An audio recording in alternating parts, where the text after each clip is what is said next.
Olá, sejam bem-vindos a este episódio da 5ª temporada do podcast Sala de Enfermagem, uma realização do Corém São Paulo. Eu sou Vanessa Morrone. E eu sou o James Francisco. E você pode seguir o nosso podcast em todas as plataformas digitais. Lembre-se de seguir o Corém São Paulo e ativar o sininho. As portas da nossa sala de enfermagem estão abertas para você. No episódio de hoje, nós vamos abordar um tema que envolve muita sensibilidade, empatia e, é claro, muita técnica. E para isso, nós vamos falar de cuidados paliativos, né? Um tema extremamente atual e que, ao longo do tempo, vem constituindo o conhecimento da enfermagem cada vez mais forte, né? E para isso, nós temos aí um contexto que essa enfermagem tem desenvolvido. Eu vou dizer para vocês que eu tenho 25 anos de formado e quando eu comecei a trabalhar, me lembro muito bem do primeiro caso de cuidados paliativos que eu cuidei no pronto-socorro da Santa Casa de São Paulo. Para mim foi um choque cultural muito grande.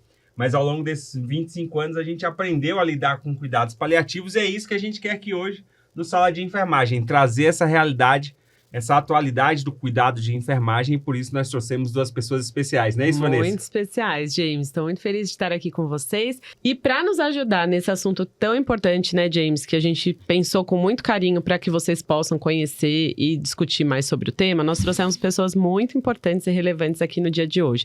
O enfermeiro Alexandre Ernesto Silva atua no Ministério da Saúde, participa também do grupo de trabalho sobre cuidados paliativos do Conselho Federal de Enfermagem e é professor na Universidade Federal São João del Rei, em Minas Gerais. E a Monique Cavenaghi, fiscal do Corém São Paulo, especialista em gerontologia e com experiência em cuidados paliativos. Então, sejam muito bem-vindos os nossos convidados. Doutora Monique. Bom, muito obrigada pelo convite.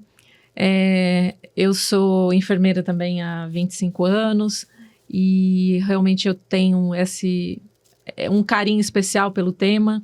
Eu acho que vai ser um momento legal de troca mesmo de experiência.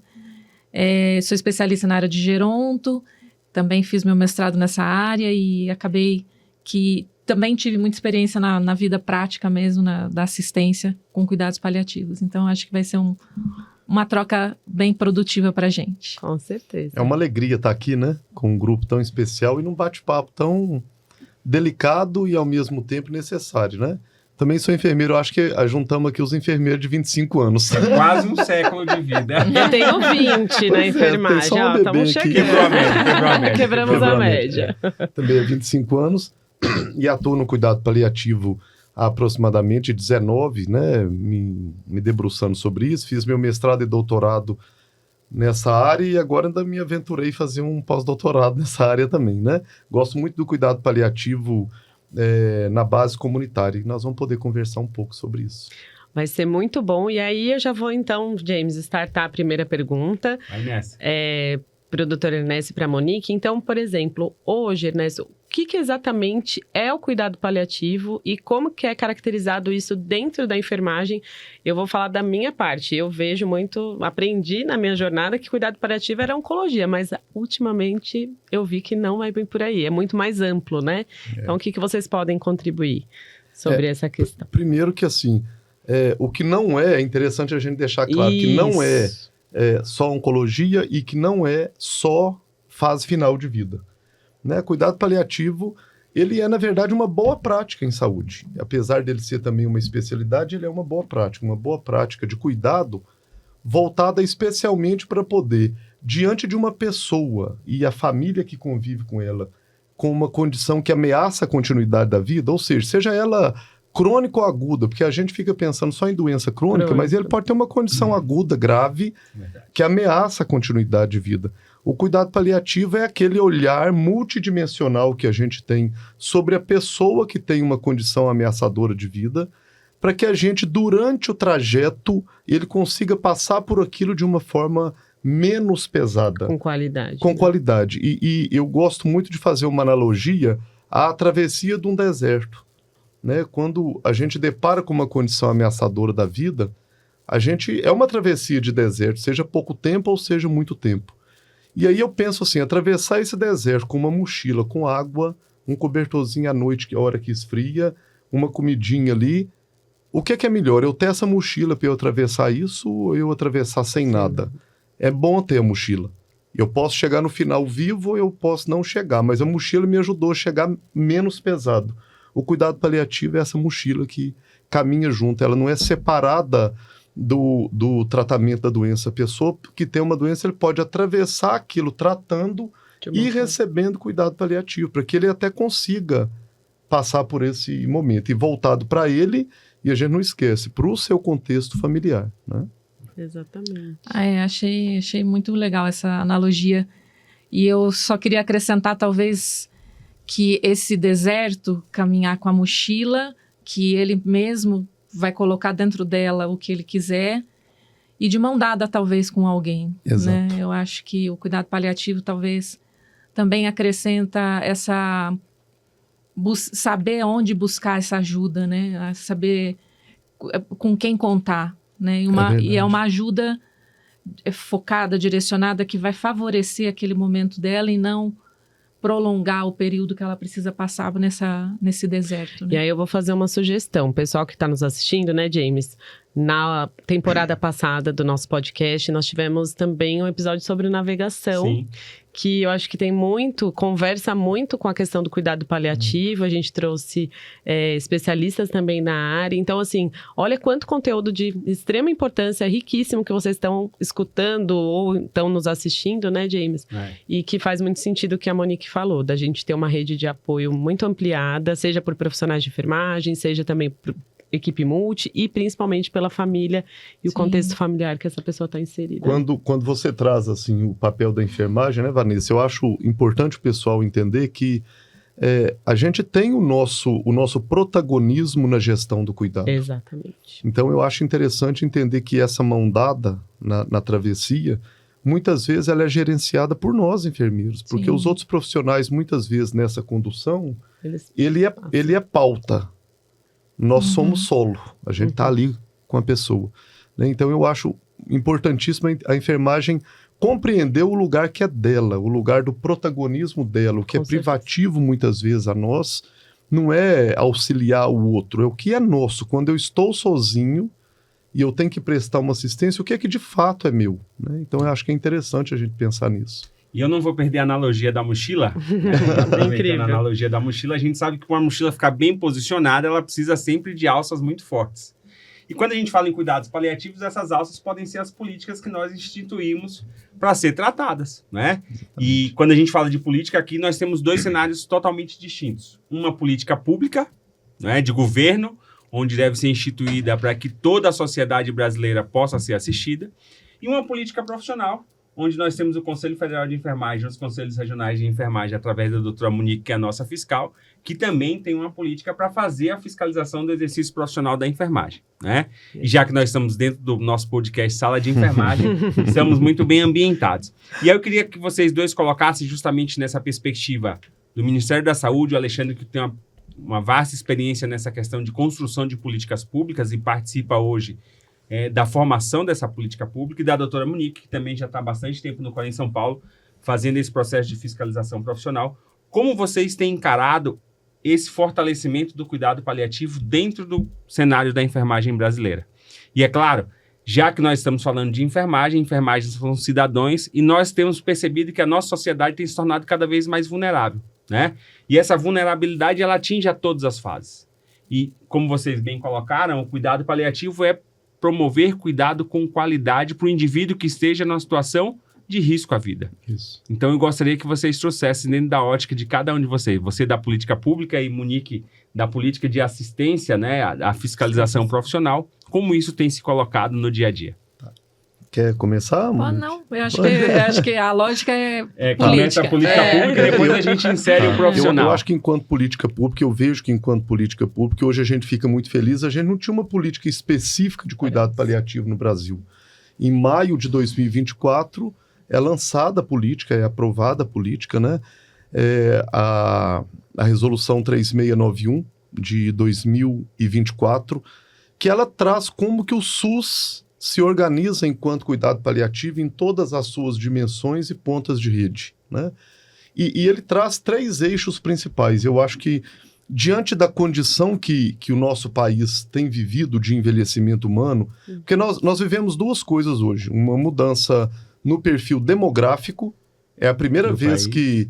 que a população 60 mais é maior do que 14, 25 anos. Primeira vez. Então, hoje é literalmente um país em envelhecimento. Inclusive, eu chamo a atenção à mídia, aos programas de televisão que fazem, por exemplo, Criança Esperança. Continue fazendo Criança Esperança, mas está na hora de fazer Idoso Esperança. É verdade. Pela condição que o né? Brasil, né? Até a faixa etária que mais cresce é de 80 a 89, 80 a né? 89, pensa. Né? Isso é uma condição. E outra é o perfil epidemiológico que mudou. As doenças crônicas não transmissíveis, hoje tem muita coisa para tratá-las, aumentando a expectativa de vida. Verdade. Então, já foi colocado que quem vai viver 150 anos já nasceu. Uau. E as nossas famílias hoje, quem tem 2 filhos tem muito. Se alguém fala, eu tenho 3, a gente fala, nossa, como se diz nós mineiros, tudo isso. Não, então lá em casa nós somos em 5 irmãos. Imagina, mas é verdade. Por exemplo, eu só tenho uma filha. Isso, e é a geração que 0 e 1. Eu sempre digo que minha avó zero. teve 13, meu pai teve 5, eu tive 2, meus filhos terão um gato e um cachorro. Exato. Agora, isso mesmo. a conta não fecha numa condição que é o seguinte, nós vamos estar vivendo muito com pouca rede de apoio familiar para cuidar. Então, isso dá uma discussão muito grande, né? Que Vale um outro podcast, um outro podcast né? para a gente discutir isso, especialmente na gerontologia, que eu acho, né, que tem muito o que se falar. Mas pensando em política pública, o Brasil já se vê numa condição que nós não vamos conseguir, se a gente não pensar numa política, girar, por exemplo, leito de hospital. Que a pessoa vai hospitalizar, como ele não tem rede de apoio, para ele sair dessa condição, não é que a pessoa não quer levá-lo para casa, vai levar aonde? Não tem para Eu onde preciso levar, trabalhar para poder, inclusive, ajudar a sustentar essa pessoa. Com certeza. Então é uma situação complexa. Não existe essa transição, né? Exato. Os hospitais de transição a gente vê muito na rede privada, né? E Mas hoje precisa avançar. precisa né? também A gente trazer utilizar pro- os hospitais de pequeno porte para poder fazer a transição. Transição. O Ministério já vem discutindo isso, Que bom. atrelado à Política Nacional de Cuidado Paliativo. E dentro da política em si, ele está apontando dentro da atenção primária, como grande ordenador e coordenadora da rede, como centro, mas no seu entorno, o que é que o programa Melhor em Casa pode fazer? Porque o programa Melhor em Casa de Atenção Domiciliar já faz muita coisa de cuidado paliativo, né? No domicílio. Porque quando a gente fala assim, o melhor lugar para se morrer é em casa, para falar de fim de vida, depende do que Depende eu do tenho, contexto. da onde eu moro. Verdade. Então, isso, né, quando a gente fala de vulnerabilidade, é interessante pensar nisso. Tem os hospitais, a urgência e emergência, toda essa rede como um todo. A política se organizou em 3 eixos, e eu acho que isso foi muito importante, né? O Brasil foi considerado em 2022, dentro de 82 países, o 3º pior país para morrer no mundo, nesses 81, 82 avaliados. E o que colocava o Brasil nessa forma era a falta de política pública específica para essa condição. Outra coisa, acesso a fármacos que controlem sofrimento humano. Outra coisa, falta de educação nas escolas, nos cursos técnicos e superiores e pós-graduação sobre cuidado paliativo. Então, são 3 coisas que pega muito e o acesso a esse serviço. Então, a política brasileira ela se organizou em 3 eixos. Um eixo é acesso a medicamentos e tratamentos não farmacológicos ao público, né? Especialmente os opioides. Porque isso não é só liberar opioide, a gente sabe que a gente vive uma epidemia na América do Norte com fentanil, então não é só isso. A farmacovigilância tem, né? Tem que estar presente. Tem que estar presente. Segundo eixo, educação. Gente, isso aqui. Nós precisamos na sala de enfermagem falar sobre cuidado paliativo. Nós E que precisamos esteja discutir nos sobre planos isso. de ensino, de E que graduação, esteja de nas formação. DCNs, esteja dessa forma. Então, educação. E tem crescido muito. E terceiro, como acessar esse serviço? A política traz 2 tipos de equipe. Ela traz a possibilidade de habilitação de equipes matriciais, que é uma equipe matricial para fazer matriciamento de uma população de até 500 mil habitantes numa macro-região. Toda macro-região pode habilitar uma.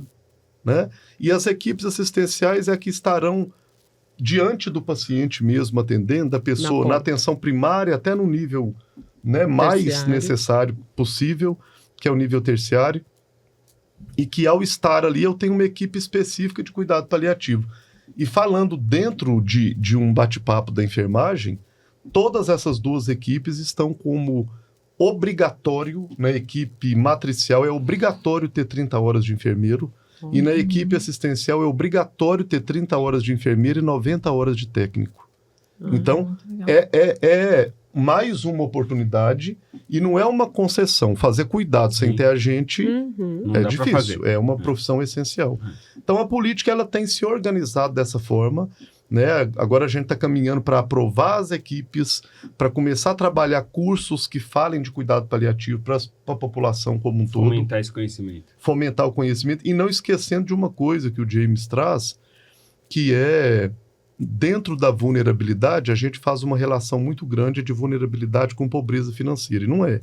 A vulnerabilidade hoje ela tem muito mais relação com solidão do que com falta de dinheiro, né?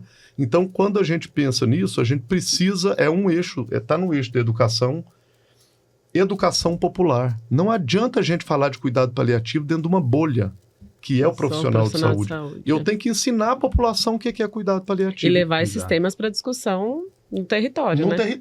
No território. A atenção primária, ela insere dessa forma. Exato. E para isso vem as comunidades compassivas, que é uma forma de organização popular, não é governamental, nasce da micropolítica, nasce da Os movimentos necessidade sociais ali. dos movimentos Locais. comunitários, locais, sociais, se organizarem e melhorar isso, o cuidado um para o outro, para que a gente não comece a achar milhares de pessoas mortas em decomposição sem ninguém ter olhado por ela, né? Então a política Muito tem triste. esse olhar da base comunitária às especialidades.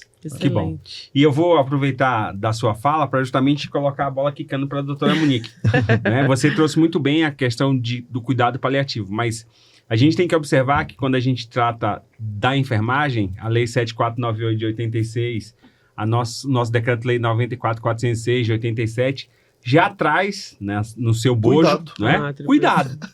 E aí, Monique, você que faz fiscalização, você que visita essas instituições, como é fazer essa fiscalização e encontrar o profissional de enfermagem muitas vezes pensando que o cuidado paliativo é um cuidado diferenciado daquele que já é o primordial, né, e preconizado na nossa lei do exercício profissional?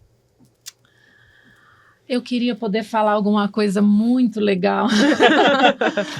Mas estamos em construção, né, Mônica? Eu vejo assim também, eu acho que tem melhorado de forma geral, né? Eu acho que as condições de trabalho impactam demais na possibilidade de você dar um cuidado adequado. Então, falando de cuidados paliativos especificamente, né? A gente ainda tem pouquíssimas experiências públicas relacionadas ao cuidado paliativo. Tem bastante, nem sei quantos, mas enfim, me parece que é mais frequente no âmbito privado mesmo ter essa iniciativa. E puxando também um pouco para a questão do envelhecimento, que é uma realidade cada vez mais urgente, né, premente na área da saúde, o idoso ele carece de política pública também, né? Mas de política que funcione e que pegue. Porque a gente tem muitas iniciativas, tal, mas no final das contas, aquela pessoa que precisa de uma assistência especializada acaba indo para uma ILPI. Não é nem que ele precisa de assistência especializada, ele precisa de um lugar para viver, que tem alguém que possa... De um cuidado próximo. Exato. Não, de um cuidado próximo. Alguém que possa lembrar de dar remédio para ele. Alguém que ajude ele a tomar um banho, a comer, a fazer uma compra. E essas pessoas que vivem na ILPI, elas estão há muitos anos buscando ajuda, né, do governo, enfim. Mas eu também penso como você, Alexandre. Eu vejo que não é só esperar que o governo faça, né? É muito importante que a sociedade se mobilize. E no meio dessa história toda tem a enfermagem. Sim. E a enfermagem, ela busca fazer o melhor. O meu mestrado foi exatamente nessa área, que ela busca estar ali dando o melhor que ela pode. E ela consegue muitas vezes, mas é às custas de muita dor, de muito sofrimento, porque tem pouca gente, tem pouco recurso. Suporte emocional, inclusive. Suporte emocional. É muito difícil trabalhar com cuidados paliativos, dependendo do contexto que você está. Do preparo mesmo desses profissionais. A gente tem muito pouca facilidade de falar sobre luto, falar sobre morte, falar sobre finitude, né? Então, já por todas essas características, já é mais difícil. E aí você ainda não tem um suporte.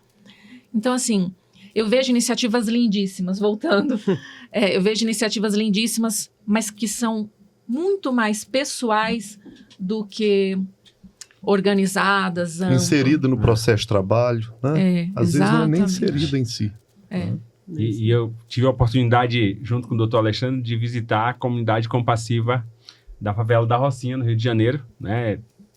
Através do nosso grupo de trabalho de cuidados paliativos. E ali a gente tem justamente essa visão que você traz, de uma comunidade que foi formada e orientada e educada para prestar este cuidado à comunidade que precisa, né? Ali nós temos diversas pessoas em condições de vulnerabilidade, não é só a vulnerabilidade econômica, mas diversas situações que levam, e o papel da importância de se ter ali um profissional de enfermagem fazendo a orientação de uma comunidade para levar essa qualidade de vida no cuidado, né? Exato. Então, é um trabalho extremamente louvável, parabenizar aqui Dr. Alexandre e toda a equipe ali da Favela Compassiva, da Rocinha e do Vidigal, pelo trabalho que é prestado àqueles mais de 220 mil pessoas que convivem, né, naquela sociedade ali. Obrigado. Bom, e aí eu vou pegar o gancho, né? Falamos de dificuldades, de desafios, mas queria perguntar para vocês quais são os maiores desafios enfrentados aí pela equipe de enfermagem no ciclo de vida, nas faixas etárias. Eu também tive uma pequena vivência em 2007, quando eu fui para os Estados Unidos, em Chicago, eu tive uma experiência de cuidados paliativos voltados para a área da cardiologia, que eu sou especialista em cardiologia, e eu me lembro muito bem que na época o que me marcou era um setor onde os pacientes faziam cirurgia cardíaca, mas eles tinham a opção de levar algumas coisas para dentro do hospital, que a gente não tem essa realidade aqui no Brasil. Então, eu acompanhei um paciente que ele levou as plantas da casa dele, porque ele era sozinho. Então, a vizinha levou 3 vasos de planta que eram muito importantes para ele. E, na época, já tinha, né, a pet terapia lá também, e ele levou o gatinho para visitá-lo.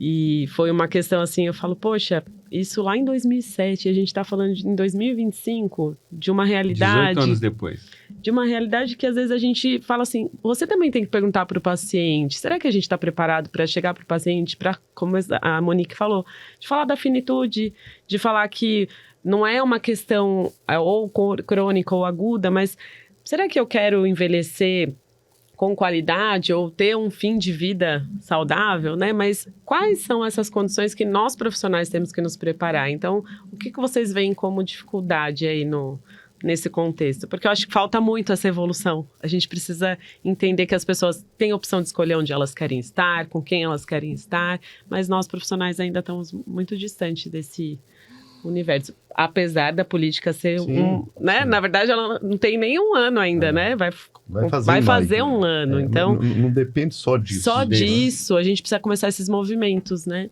Viu sagrados aí, viu, doutor Alexandre? A hora que você estava falando, eu lembrei disso, porque assim, eu falo muito isso nas aulas que eu dou e no dia a dia também, que eu acho que não é só no cuidado paliativo, é no cuidado. Eu sempre lembro isso, a base é o cuidado. O cuidado paliativo é uma boa prática para aquela condição, mas quando eu cuido de alguém, a gente estuda tanto a anamnese, a admissão do paciente, e às vezes são folhas e mais folhas que burocratizam e não trazem muitas vezes o que é mais essencial para mim pensar no planejamento antecipado de cuidado. Exato. Que é o que é sagrado para aquela pessoa. Então, eu preciso inserir nas coisas essa pergunta, claro, em cada contexto, como ela deve ser. Você pode perguntar, o que hoje, nesse dia atual, o que dá mais sentido à sua vida? Exato. E quando eu vou construir um plano de cuidado, independente da taxonomia que eu vou usar, eu vou construir um plano de cuidado, eu construo em cima daquilo que dá sentido à vida dela. A facilidade daquilo guiar é muito melhor para ele não só morrer bem, mas para ele viver bem. Exato. Eu convivo com muitas pessoas que já tiveram uma doença ameaçadora de vida e saíram dela, e que fala assim, depois que eu tive tal doença, a minha forma de ver, porque eu peguei aquilo que era sagrado para mim e coloquei no lugar que ele merece estar, que é aqui. Na ordem de prioridade. Na ordem de prioridade. E eu acredito que, assim, nós não precisamos esperar chegar uma coisa que ameaça a nossa vida para a gente descobrir o lugar. E eu vou pegar um gancho seu. Há 2 anos atrás, quando eu tive câncer de mama, e foi um segundo câncer que eu tive, e não vou ter mais, né? Mas assim... Para de contar. Não quero contar mais, isso já acabou, já ficou lá para trás. Mas é muito isso mesmo. Porque às vezes é aquele susto que a gente tem e fala assim, vou reorganizar os meus capítulos do livro da minha vida. Qual é o meu capítulo de prioridade hoje? Né? A questão da saúde, a gente estava conversando isso antes de começar aqui. Então, o que você tem feito que faz sentido? Então, será que é trabalhar tanto? Será que é se alimentar bem de verdade? Quer ver uma coisa que o pessoal me pergunta muito? Assim, Alexandre, eu vejo que o cuidado paliativo, e não é só, né? Trabalha multidimensão. Físico, psicossocial e espiritual. Não, todo mundo trabalha tudo. O cuidado paliativo levanta isso mais à tona porque a dor é total. Tem um conceito de dor total que é a dor multidimensional, porque tem um risco iminente, né? Mas vocês já viram quanto o pessoal faz confusão? Fala assim, quando pergunta sobre espiritualidade pra gente, a gente pensa na religiosidade. E aí, quando a gente fala do sagrado de cada um, nós estamos falando de espiritualidade. Nós estamos falando do que move, o que dá sentido à vida. E no cuidado paliativo isso vem mais à tona, e eu acho importantíssimo a gente pensar que quem mais ouve a sacralidade do outro é o auxiliar e o técnico. Nós precisamos valorizar essa anamnese, essa admissão, vamos falar da admissão que é do auxiliar e o técnico, o acolhimento que é do auxiliar e o técnico, para que ele possa descobrir para nós o que dá sentido àquela... não, ele não para de fumar, não adianta. O técnico auxiliar, ele tem... O enfermeiro também, mas convenhamos. Na nossa atual realidade de assistência. Exatamente. E o tempo, né? Quem empregado mais se ali aproxima, quem está mais em contato com o que é sagrado do outro... Gente, pensa, uma pessoa que entra dentro do banheiro com a pessoa nua e lava órgão genital. Gente, você está muito íntimo do que é sagrado do outro. Então, verdade. ele fala coisa para o auxiliar e o técnico que...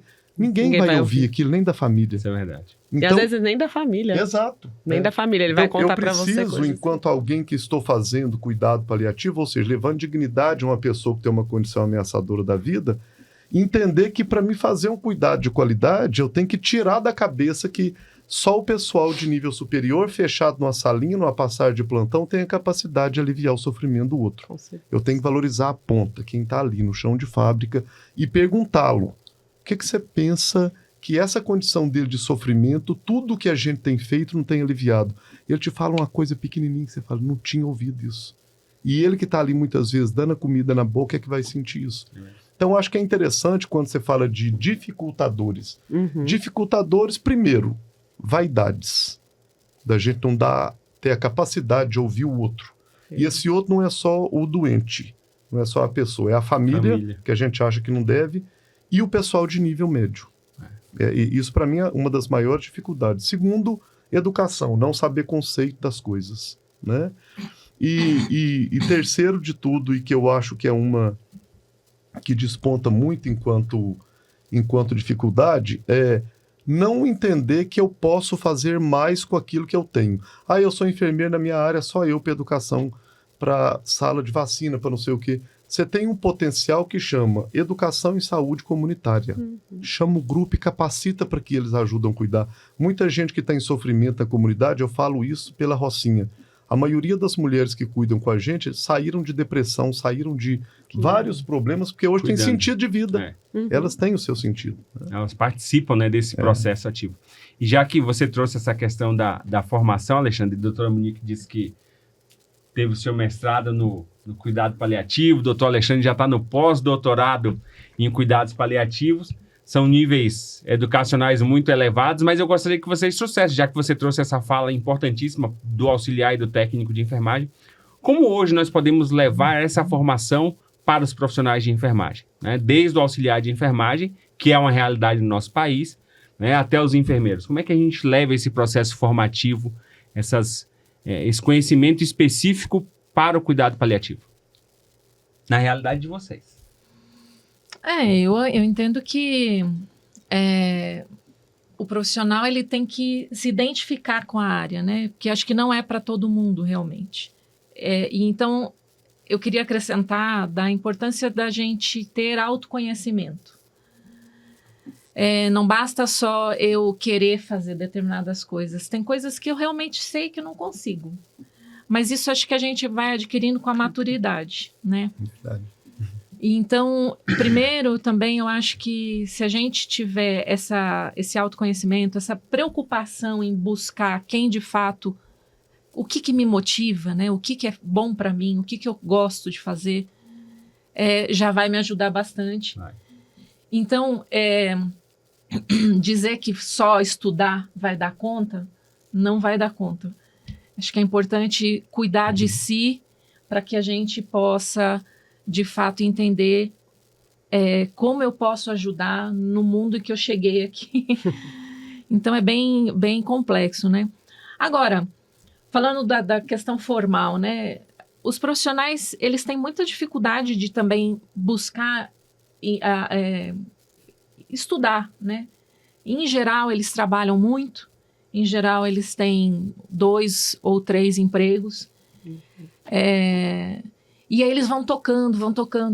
Chega uma hora que realmente... Eu acho que a pandemia deu uma sacudida em muita gente. Parece que tem cada vez... Eu tenho ouvido cada vez mais muita gente falando dessa ressignificação mesmo. Será que eu quero trabalhar tanto assim? Será que eu preciso trabalhar tanto assim?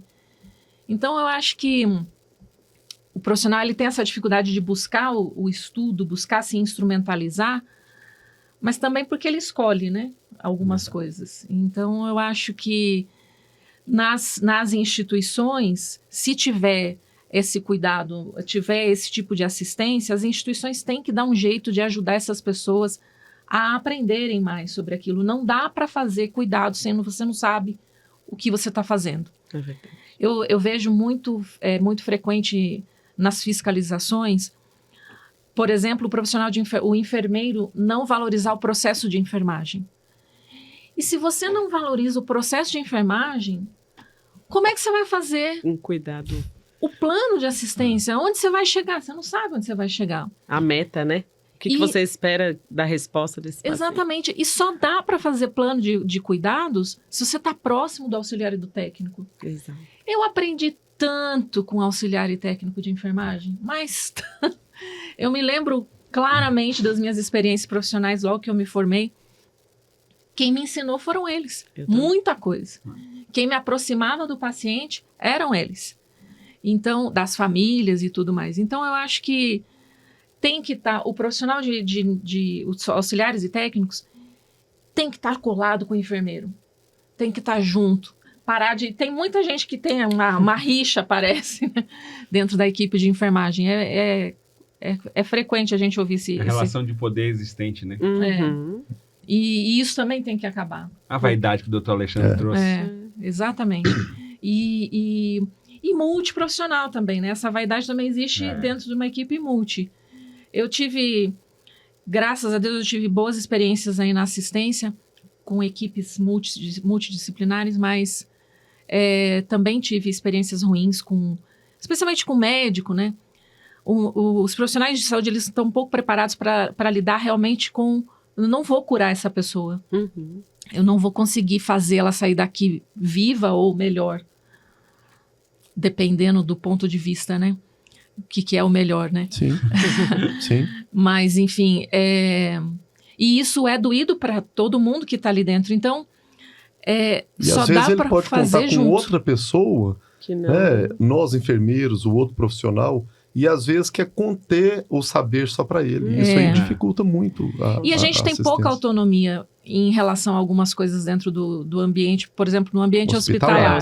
Com certeza. Né? Então, talvez também fazer essa comunicação com a família, acho que da mesma forma que os auxiliares e técnicos são uma ponte do paciente, família, com o enfermeiro e todo mundo, né, também é uma ponte com o médico, também tem que ser uma ponte com todo...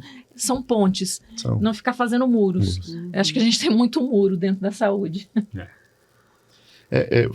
Pensando na questão formal mesmo da educação, sem dúvida nenhuma é a gente entrar de forma transversal na formação de nível médio, de nível superior e falar sobre isso. Por exemplo, quem está dando aula de diabetes, entender que quando aquela doença se torna ameaçadora de vida por suas complicações, essa pessoa é elegível a cuidado paliativo. O que fazer?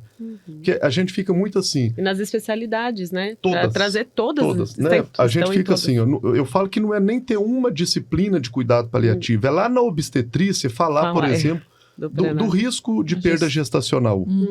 Essa pessoa está vivendo uma situação de risco de vida, de risco de morte. Independente da idade, isso, né? Cuidado Mas paliativo perinatal, ele precisa ser falado. Né? Ah, não, obstetrícia não trabalha com isso. Trabalha sim.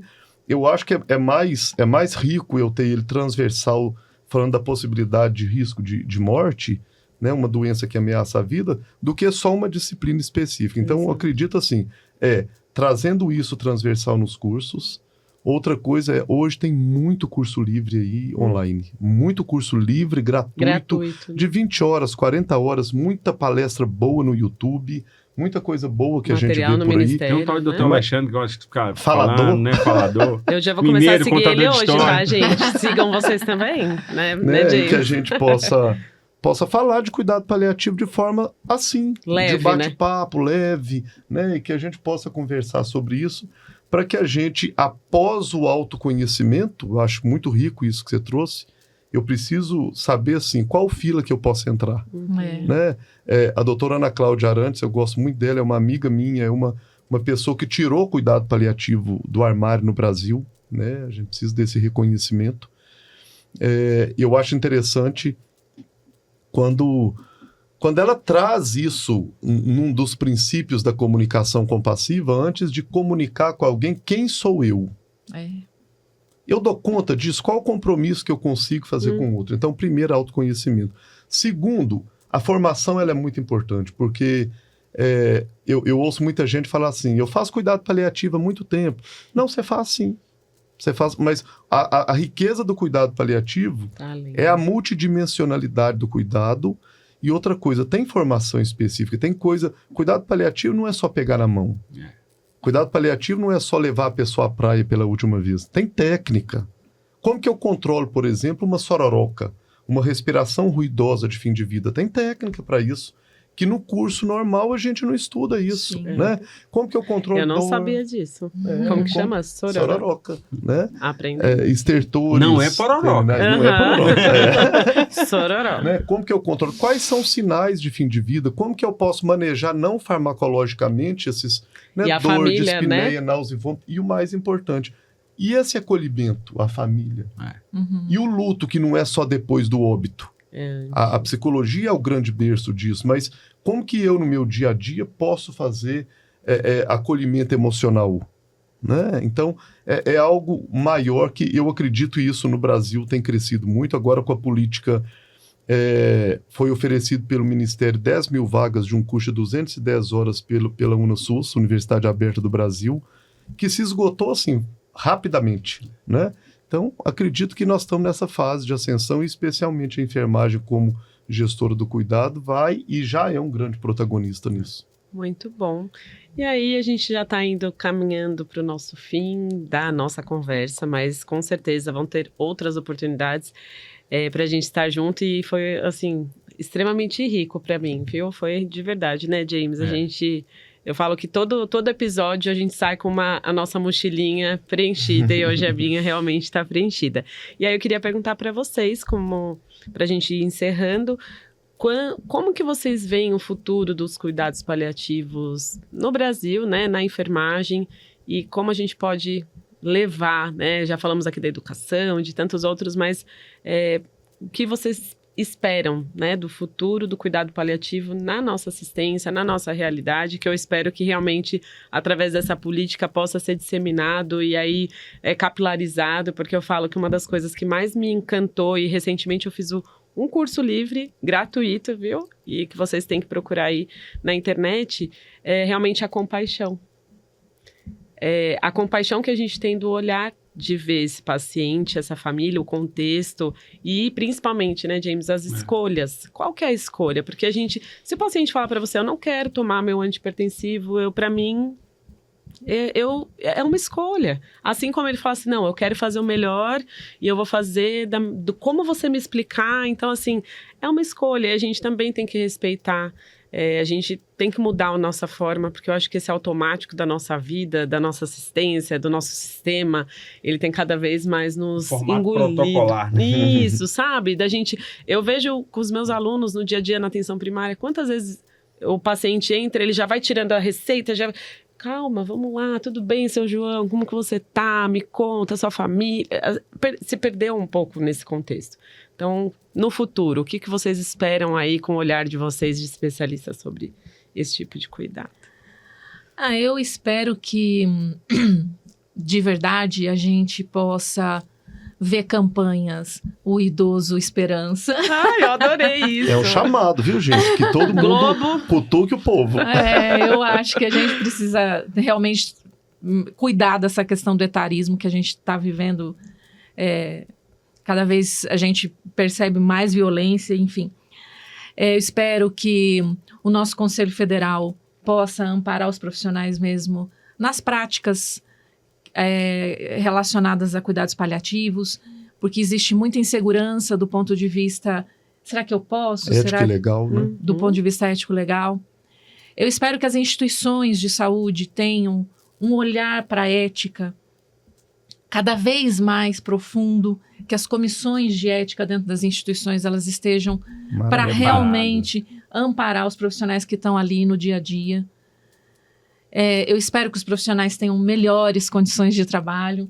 Eu espero muita coisa boa. Eu vejo que é possível, que acho que tem muita gente bem intencionada. Eu fico extremamente feliz de ver que a política pública, de fato, acontece. Eu já fiscalizei inúmeros serviços que têm o cuidado paliativo instalado ali. Então, eu vejo que é possível, eu vejo que tem muita gente que gosta, que quer, que se identifica. Então, eu só espero coisa boa. Que bom. Eu somo tudo que ela falou, eu acho que foi perfeito. Eu espero tudo que a Monique espera também. Eu queria fazer uma chamada específica para cada um, né? Além de tudo isso.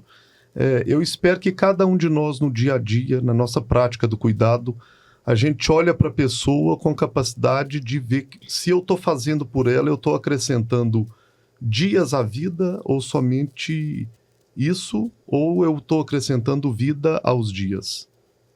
Eu quero acrescentar dias de vida só por acrescentar, fazendo tudo, ou fazendo o acrescentar a pessoa vida aos dias. Que a gente possa avaliar aquilo e chamar a atenção da nossa equipe, o que eu estou fazendo, né, para esse cuidado. E espero que a política deslanche, que a gente consiga tudo que a doutora Monique falou e que a gente possa ir para a prática e tenha condições de aplicar. Que não seja só mais uma coisa na minha mochila, mas que eu tenha subsídio para dar conta de fazer isso. Sim. Bom, esse episódio foi extremamente enriquecedor para cada um de nós, né? Que estamos aqui discutindo o tema, para aqueles que estão nos assistindo.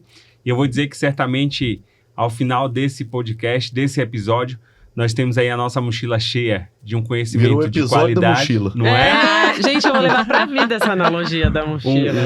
Um cuidado de qualidade, justamente numa condição onde que as pessoas entendam que cuidado paliativo não só é uma situação de morte, né, mas sim de qualidade de cuidado, de qualidade de vida para esse indivíduo. Principalmente baseado no autoconhecimento que a doutora Monique trouxe aqui. Nós precisamos entender que realmente eu preciso estar preparado para estar neste contexto, porque não é fácil. Trouxe aqui o meu relato de experiência no meu primeiro cuidado a um paciente que estava em cuidados paliativos. Eu não tinha capacidade psicológica e nem emocional de estar naquele momento. Mas ao longo do tempo a gente adquire isso e você faz essa fundamentação baseada em conhecimento. A gente vai aprendendo, vai lidando, né, vai participando da equipe interdisciplinar e fazendo com que o nosso cuidado se torne realmente de qualidade, né? E por isso eu gostaria de pedir a vocês que trouxessem numa frase só as considerações finais, já que vocês trouxeram nesse momento anterior aqui, né, vários pontos que esperam que aconteçam. Tragam uma consideração final em uma frase que relate, né, essa consciência do cuidado paliativo para os profissionais de enfermagem e para a sociedade.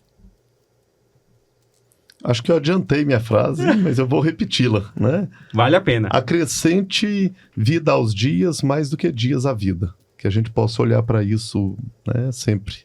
Que bom. Muito bom. Puxa. Eu acho que a sua consideração final faço das suas palavras as minhas também.